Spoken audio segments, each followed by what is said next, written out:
Let's jump right into this explainer and build up your historical toolkit for investigating pre-contact America. We're going to look at how to properly compare different sources and perspectives. Right off the bat, we need to clear up a major misconception. Indigenous peoples are absolutely not a monolith. The U.S. currently recognizes 575 distinct tribes. So grouping everyone together into one single category, that completely distorts the actual history. Here is our rapid-fire agenda for today: sourcing, perspective, archives, corroboration, limits, and we'll finish up with some knowledge checks. Starting off with Section 1, Sourcing Pre-Contact America.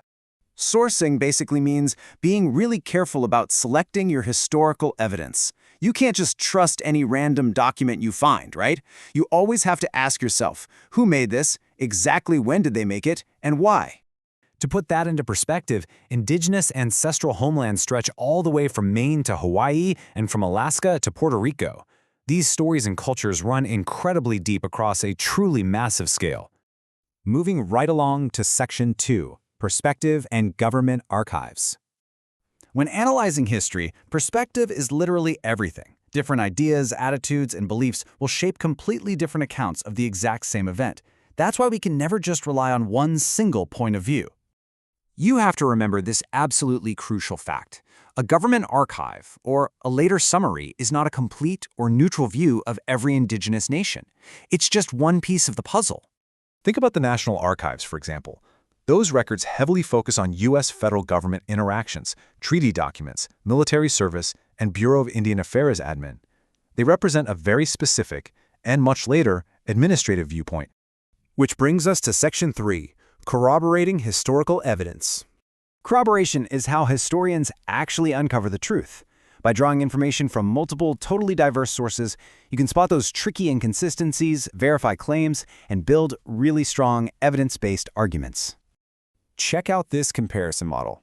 If we weigh federal archives, which are super focused on treaties, against deep indigenous ancestral heritage sources, you really start to see the full picture.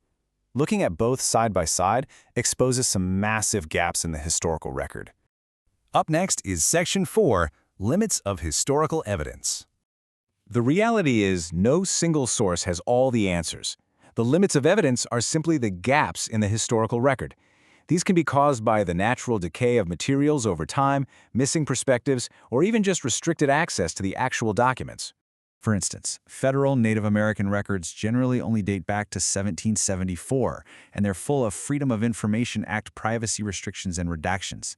That is a massive limitation when you're trying to research complex societies that existed thousands of years prior.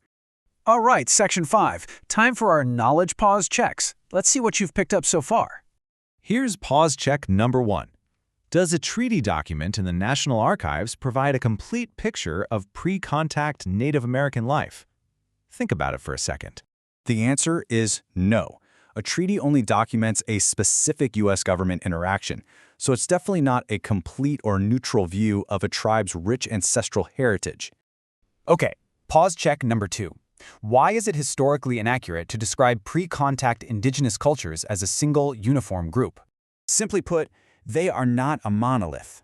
Remember, there are 575 distinct, recognized tribes spread across vast geographies. Lumping them all together just completely ignores incredible cultural differences. Finally, Section 6, Recap and Transfer. You must source and corroborate multiple perspectives to build sound historical arguments. Indigenous peoples are not a monolith, possessing long, deep heritage across vast homelands. Government archives provide vital interaction records, but are not neutral or complete views of indigenous nations.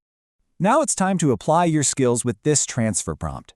How might relying exclusively on Library of Congress maps from 1900 distort your understanding of pre-contact indigenous settlements?